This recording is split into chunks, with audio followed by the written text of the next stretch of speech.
Bonjour à tous et bienvenue dans ce deuxième numéro de Tuto PowerPoint avec aujourd'hui un numéro consacré à comment insérer une vidéo, du son ou des images.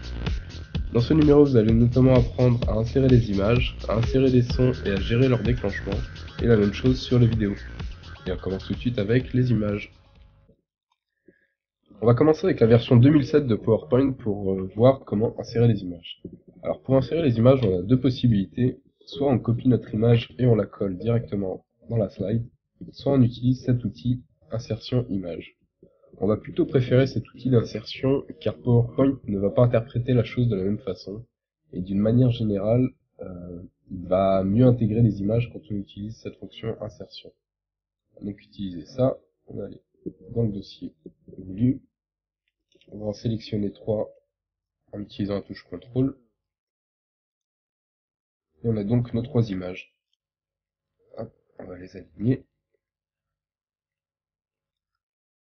Et on va regarder un petit peu les options qui sont possibles. Donc pour ça, ce qu'on va faire, c'est que quand on sélectionne notre image, on a un onglet qui apparaît, multi-image, avec le format. On a donc ici quelques options. Donc ici, des options de retouche, de luminosité, voilà, de contraste, du coloriage. Donc ici, ça peut être intéressant pour harmoniser. Par exemple, si on sélectionne les 3, toujours avec CTRL, pour les faire les 3 en violet, les 3 en vert, etc. Donc voilà, ici selon les cas, ça peut être intéressant. L'autre option qui est intéressante, c'est la transparence. Alors ici sur ces fichiers, ça va rendre très bizarre puisque le fichier n'est pas de très bonne qualité. Et voilà, en gros, on clique sur la couleur et ça la supprime, ça fait une transparence. Pour qu'on se rende bien compte, on va faire, on va mettre un arrière-plan, tout simple, voilà. On se rend bien compte ici que, on va rétablir l'image, que PowerPoint a supprimé tout le vert qui était autour du logo pour insérer la transparence. Donc voilà, ici c'est pas parfait, pour ce genre de choses, des fois il vaut mieux utiliser Photoshop ou des choses comme ça. Mais bon, des fois ça permet de gagner du temps de faire ça en 2 clics. Alors ensuite, ce qu'on va avoir, c'est une option de compression, modifier l'image qui va permettre d'aller chercher directement un autre fichier, hop, qui va le remplacer directement. On va remettre comme c'était. On va pouvoir rétablir l'image, donc si par exemple on a fait quelque chose qu'on trouve pas terrible, on repart au début. On a ici des cadres qu'ils appellent des styles d'image qui sont pour la plupart très hideux, mais qui peuvent être sympas des fois quand on n'a pas envie de se prendre la tête. Donc voilà, il y en a 2-3 qui sont pas trop mal. Mais d'une manière générale, on va plutôt préférer les options de personnalisation ici, des bordures d'image, avec des couleurs, des épaisseurs personnalisées, des styles personnalisés, des formats d'image qui va découper de la façon qu'on souhaite, établir l'image, et les effets, des effets d'ombre, de lumière, etc., etc., la réflexion, hop. Ici, on a ensuite des options de premier plan, arrière-plan. Alors ici, je vais vous expliquer, on a en fait 3 couches d'images ici. Celle-là est au premier plan, celle-là au second plan et celle-là au dernier plan.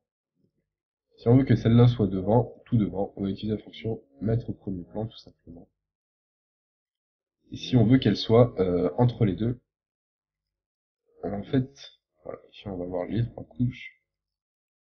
Si on veut que celle-là soit en deuxième, on va simplement, non, la reculer, qui va la faire passer ici, derrière le Word. Fonction encore plus simple, le volet de sélection. Alors on va supprimer ça. On a donc 3 images qui sont ici. Hop, on sait que celle-là est la première. Si on veut que ce soit l'Excel qui passe, on la remet en premier. Voilà. Ici, quand on a beaucoup d'images, c'est intéressant d'utiliser plutôt cet outil pour essayer de se retrouver un peu dans toutes ces images. On a ensuite une fonction ici d'alignement. Alors, fonction qui est pas très utile, mais qui peut vous permettre d'avoir des repères sur votre slide, si vous voulez qu'une image soit au milieu, en haut, etc. On peut aussi afficher un quadrillage pour se repérer. Voilà. supprimer ce quadrillage. On a ici une fonction de rotation, voilà, avec des autres options qu'on peut retrouver ici en restant appuyé. Et dernière fonction intéressante, la fonction de rognage, qui va en fait nous permettre de découper l'image comme on le souhaite. Ce qui va nous donner par exemple des petits icônes, comme ça, hop,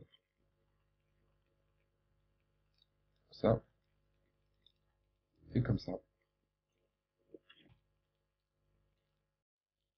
Alors on va supprimer cette image, réflexion, cube. Et enfin, dernière option, un petit peu partout, une fonction de groupe. Donc on va sélectionner les trois avec CTRL, et on va faire grouper, option qu'on retrouve ici. Ce qui va en fait nous donner un groupe qui va être déplaçable plus simplement.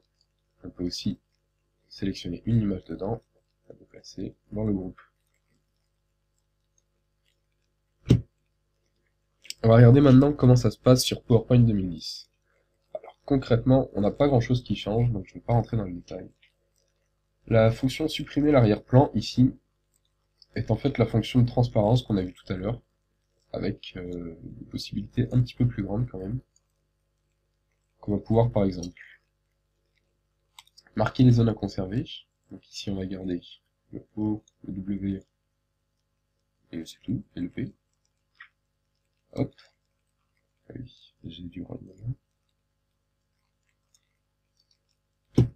Hop, voilà, mais bon, encore une fois, la transcription n'est pas parfaite. On va remettre comme c'était. Hop, hop, voilà.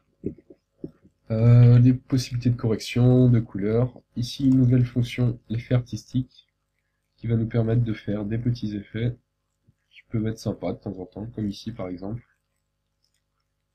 On a fait cette fonction de crayonnage. Hop, nouvelle fonction, qu'est-ce qu'on a d'autre? Je suis paumé.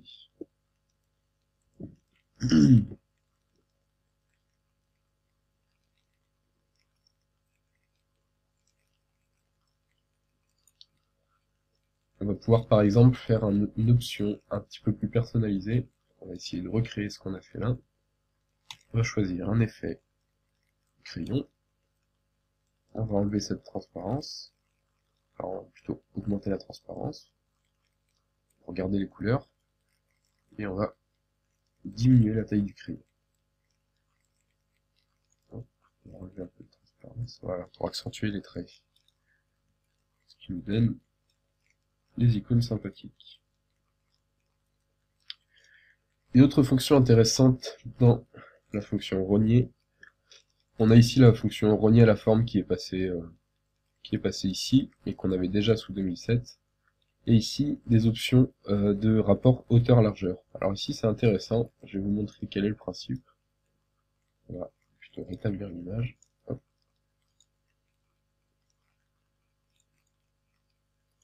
Voilà.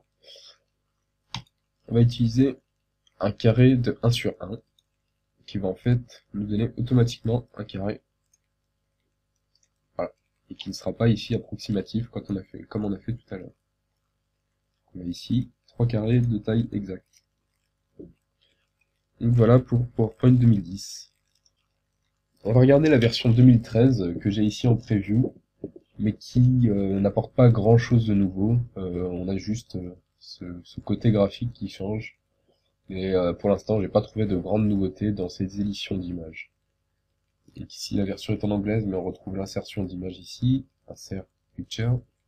Les formats, on va retrouver la même chose que sur 2010. Donc voilà pour les images. Et on va regarder tout de suite les fichiers audio. Pour la gestion des fichiers audio, on va encore regarder chaque version différemment, puisque ici on va avoir des changements majeurs entre les versions. On va commencer par la version 2007, en utilisant la fonction insertion, son, donc la même démarche que pour les fichiers images, et on va prendre une musique. Donc on peut voir ici qu'on a pas mal de formats disponibles. On va utiliser ici un format MP3 pour avoir quelque chose de compressé. Voilà. Et alors ici, ça nous propose directement de choisir soit de lancer la musique automatiquement ou lorsqu'on clique dessus.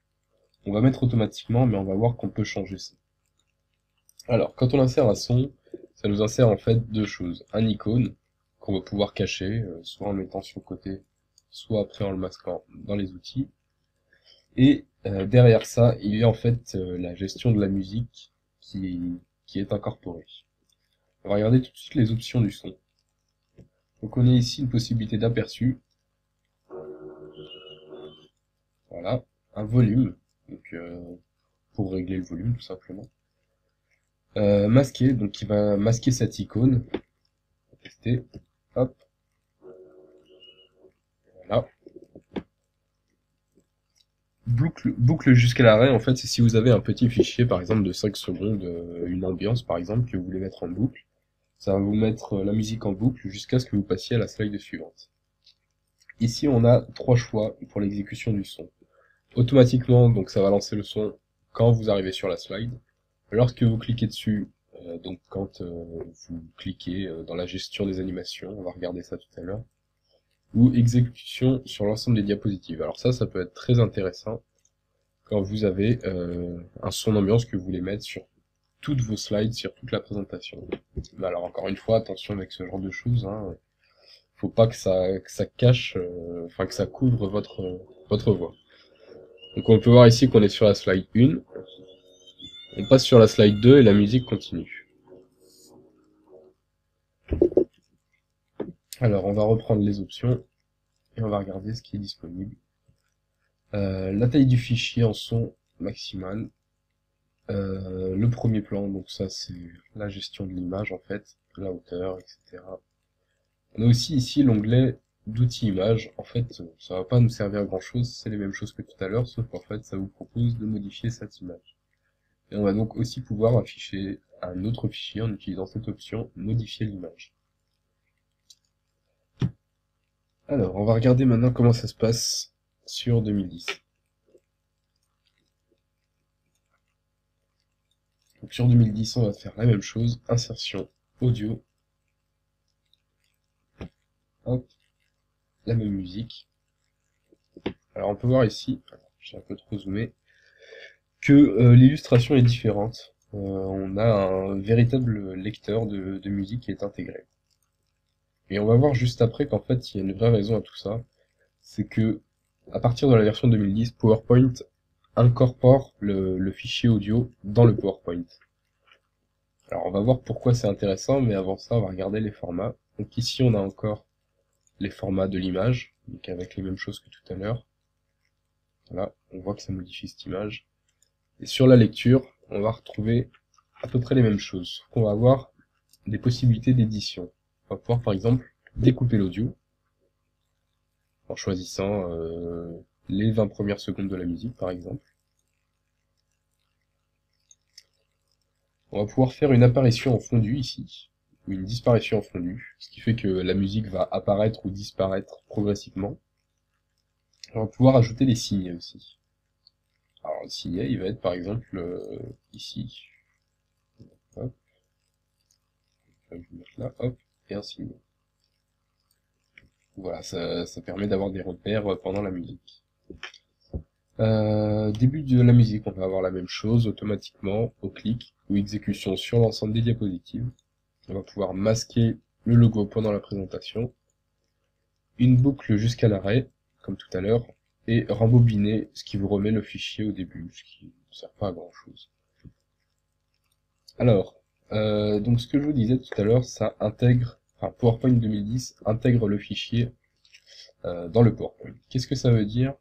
On va sauvegarder ce fichier, et on va reprendre PowerPoint 2007, et on va sauvegarder aussi. On va regarder le dossier, hop, il faut que je retrouve, voilà, c'est ça. Voilà. Donc ici, en fait, on a supprimé celui-là. On a nos deux fichiers qu'on vient d'éditer. Et ici, la musique.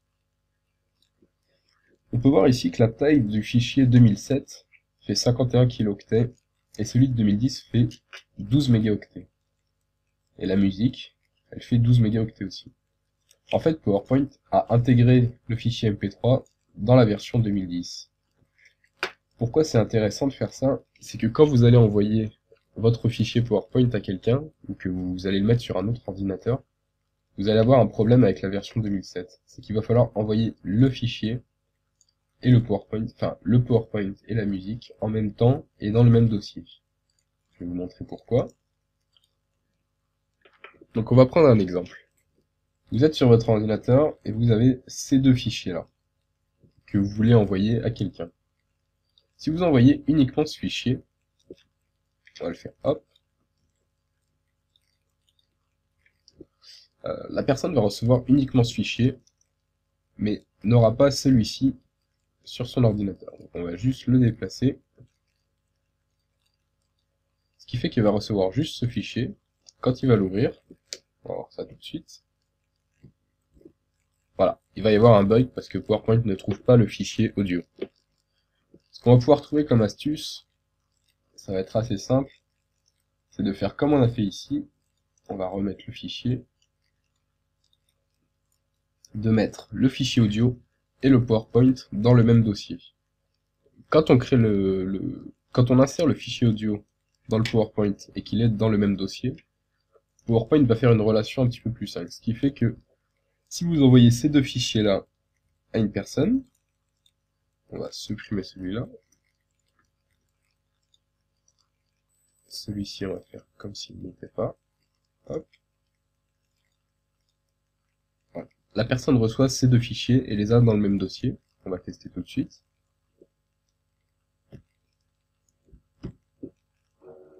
Là, la musique fonctionne. Voilà. Alors l'inconvénient, c'est qu'il faut envoyer les deux fichiers et de bien faire attention que ce soit dans le même dossier quand vous créez le PowerPoint. Sur la version 2010, ça va être beaucoup plus simple. Alors, on va remettre le fichier où il était. Supprimer. Donc la personne qui reçoit le fichier est sur son PowerPoint 2010. Il va ouvrir le fichier qu'il vient de recevoir. Va lancer sa présentation. Et là, le fichier de musique sera directement intégré, sans avoir besoin d'avoir le fichier MP3 en plus. Ce qui permet qu'après, il réorganise son fichier, qu'il le mette dans un autre dossier, etc. Et qu'il n'y ait pas de problème de compatibilité et que le fichier musique disparaisse. Petite coupure car j'ai oublié de vous parler un élément qui est important. Ça va être la gestion de l'animation de cette musique. Donc ici, dans l'outil audio, on a choisi un démarrage automatique. On va voir ici, dans le volet d'animation, qu'on peut gérer cet événement. Pour ça, je vous invite à regarder le dernier livre épisode, dans lequel on a pas mal parlé de toute cette notion d'animation. Ce qu'on va faire ici, c'est qu'on a créé une animation sur le titre. On a mis estompé, tu vois. On va ensuite rajouter une animation sur l'image du son. Donc on va rajouter un flottant.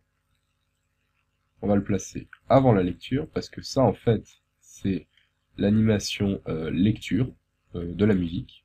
Et ça, l'animation de l'image. Ça, l'animation du titre. On va mettre ça après la précédente. Et ça après la précédente. Ce qui va donner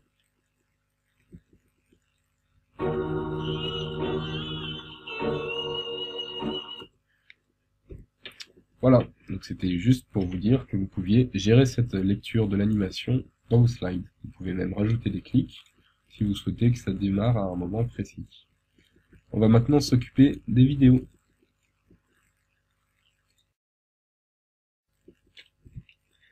Pour la gestion des vidéos, on va retrouver à peu près la même chose que pour la gestion des sons. On va commencer par supprimer les fichiers son. Sur 2007, on va faire insertion film. On va insérer une vidéo. Alors on peut voir, voilà, ça nous propose exactement la même chose. On va regarder quand même quelque chose. C'est qu'ici on a encore quelques fichiers disponibles. Alors encore une fois, il faut essayer de trouver des fichiers qui ne soient pas trop gros, que si on a besoin de l'envoyer ou de l'utiliser sur un autre PC, qu'on n'ait pas à transférer des gros fichiers. Donc ici, ce qu'on peut voir, c'est que le fichier, enfin la vidéo dépasse de la slide habituelle, enfin de la slide comme elle devrait être. Et pourtant, quand on va lancer la vidéo, alors, on va le faire plutôt depuis le début. Quand on passe à la slide de vidéo, ça va passer en plein écran directement. Ça, c'est assez intéressant et c'est surtout très pratique. On va regarder un petit peu les options qui sont possibles. Donc encore une fois, on va pouvoir faire un départ au clic, une exécution automatique et une exécution sur l'ensemble des slides. Alors ça, on va voir comment ça peut servir. On va diminuer la taille, hop, on va le mettre ici, et on va lancer la slide. Donc on lance la slide, et quand on passe à la slide suivante, la vidéo reste à la même place et continue de se lire jusqu'à ce qu'elle soit finie. Donc ça peut être utile hein, selon les cas que vous avez à faire. Si vous avez une vidéo à montrer pendant votre présentation et qu'en même temps vous avez du texte à afficher, donc vous pouvez avoir un titre ici et ici, des tableaux, je sais pas, du texte, n'importe. Donc voilà, ça c'est pour la gestion de la vidéo.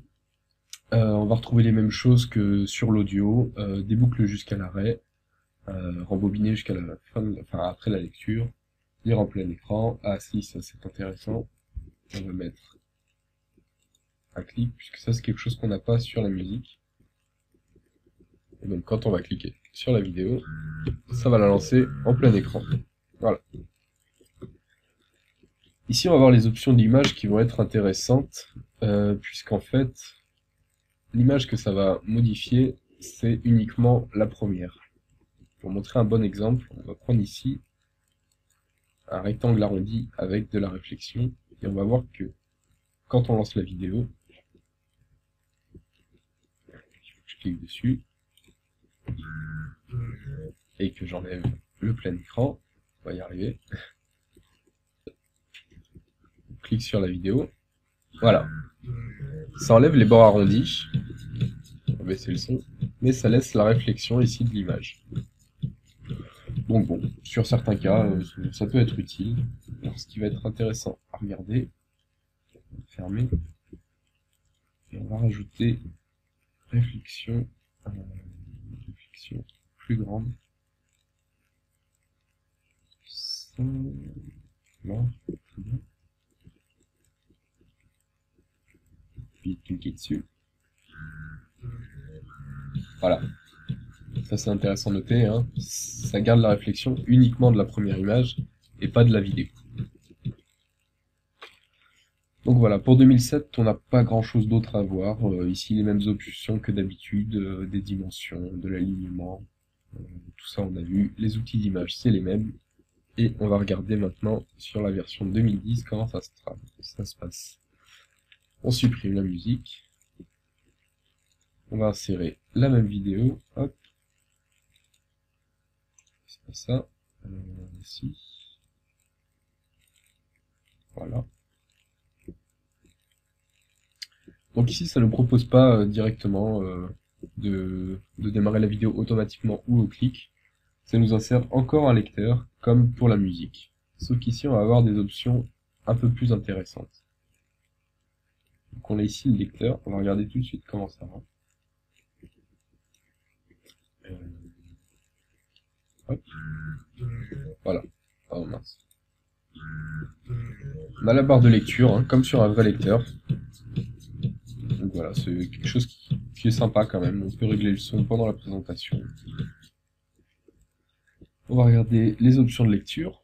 On va ici encore retrouver le découpage vidéo, l'apparition en fondu, donc le fade qu'on a vu aussi sur la musique, du début automatique ou au clic, la possibilité de lire en plein écran comme sur 2007. On va avoir une option masquer en cas de non-lecture, une boucle jusqu'à l'arrêt comme tout à l'heure pour les ambiances, les choses comme ça, et rembobiner après la lecture.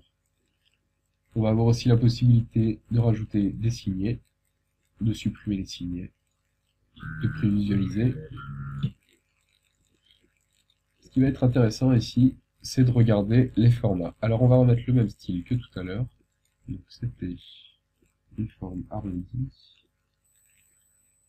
quelque chose comme ça, et on va rajouter. Alors on peut voir ici que c'est des effets vidéo. C'est pas exactement la même chose que tout à l'heure. Hop, on va remettre un peu le texte. Titre. L'intérêt, c'est d'essayer de voir cette réflexion. Même, hop, un peu et augmenter ça. Bon, j'exagère, hein, c'est juste pour qu'on voit le rendu.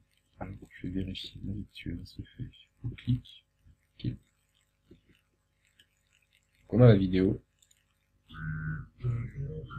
Et ici, on a tout qui reste. Même la réflexion se fait sur la vidéo. Alors ça, c'est vraiment une nouveauté qui est apparue avec Office 2010. C'est la gestion de la vidéo.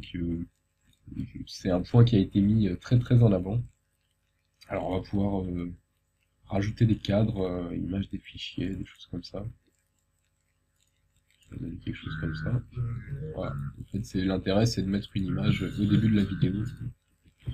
On va pouvoir rétablir la présentation d'origine. Alors, est-ce que je peux réinitialiser? Donc voilà, là c'est intéressant parce qu'on a vraiment toute une gestion de la vidéo qui se met en forme. Et quand on veut utiliser une vidéo dans une présentation, c'est beaucoup plus intéressant de pouvoir mettre des choses qui restent pendant la lecture. Par exemple, quand on va mettre une vidéo comme ça, avec une ombre, quelque chose de simple, donc voilà, ça se verra pas beaucoup. C'est les effets qui vont rester et qui s'appliquent sur la vidéo. Donc ici, ce sera toujours plus joli quand vous présenterez ça. Au niveau des animations, on va retrouver la même chose que pour l'audio, avec le déclenchement de la lecture, de la pause. On va rajouter lecture, démarrage je clique, c'est bon. Animation. Hop. Alors il faut que je teste. Ah oui. On va supprimer le clic et on va tout gérer sur l'animation. Alors ce qui est intéressant ici, c'est que on peut faire en sorte que il y ait besoin d'un clic pour la lecture. Mais ce ne sera pas un clic sur la vidéo, ce sera un clic à côté ou n'importe où. Donc on a ici le titre qui est animé. On va voir comment ça rend. On passe à l'animation suivante. Et ça lance la vidéo. Hop, on reclique et ça finit. Alors ça c'est intéressant parce que vous n'avez pas à devoir cliquer sur la vidéo. Quand vous faites une présentation, si vous utilisez une télécommande ou uniquement vos flèches, vous n'avez pas envie de devoir rattraper la souris, cliquer sur la vidéo, ni sur le bouton lecture.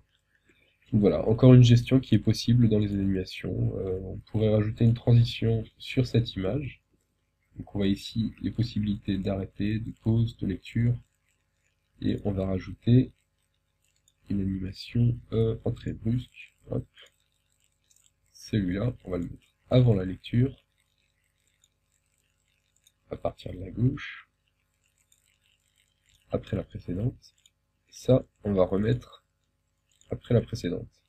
Alors dans l'ordre, ça va afficher le titre, afficher la vidéo, lire la vidéo, et sur un clic, ça arrêtera la vidéo. On va essayer. Voilà. Donc voilà pour la version 2010. Pour la version 2013, on va retrouver les mêmes options et les mêmes possibilités, mais là on ne va pas rentrer dans le détail parce que la vidéo est déjà suffisamment longue. En tout cas, je vous remercie d'avoir suivi cet épisode. Encore une fois, n'hésitez pas à commenter la vidéo et me donner votre avis sur la qualité et les choses que je pourrais améliorer. Je vous invite aussi à venir visiter le blog qui évolue assez vite en ce moment et sur laquelle vous pourrez retrouver plus d'informations. Sinon, vous pouvez vous abonner à la chaîne YouTube pour recevoir les vidéos à leur sortie ou encore me retrouver sur Twitter. À bientôt!